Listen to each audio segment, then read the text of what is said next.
The latest Russia-Ukraine conflict has once again ignited questions about what our Christian response to war and lethal self-defense in general should be. Many sincere, zealous Christians continue to argue this topic from the Old Testament, that is, Old Covenant point of view.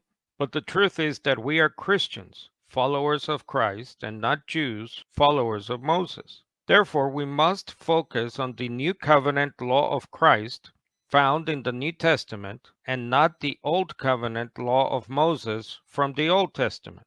If you do this, you will find that Jesus and his apostles practiced love of enemy to their own suffering and eventual death as an example for us all.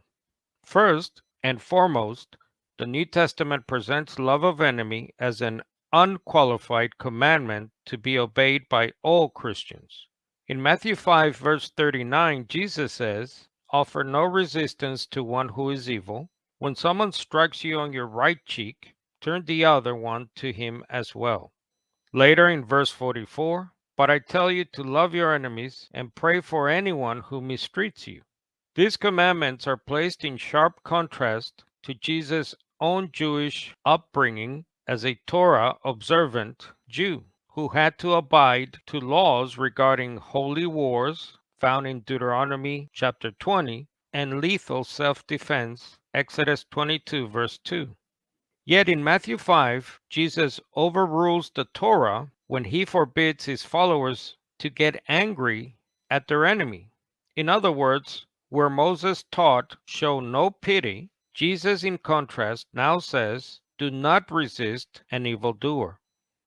In his book, The Moral Vision of the New Testament, Dr. Richard Hayes rightly observed that the Torah's concern for maintaining stability and justice is supplanted by Jesus' concern to encourage nonviolent, long-suffering generosity on the part of those who are wronged. This extraordinary change of emphasis constitutes a paradigm shift that effectually undermines the Torah's teaching about just punishment for offenders. In a similar way, the New Testament, I would argue, has also effectually undermined some preconceived Christian thinking and behavior that sometimes come from the laws of a particular country and not the laws of Jesus. For example, most churches here in the United States teach their flock that it's their God-given right to own weapons, based on their Constitution's Second Amendment right. Yet Jesus, in Matthew 26, verse 52, rebukes Peter for trying to kill the enemy by saying, "Anyone who lives by the sword will die by the sword."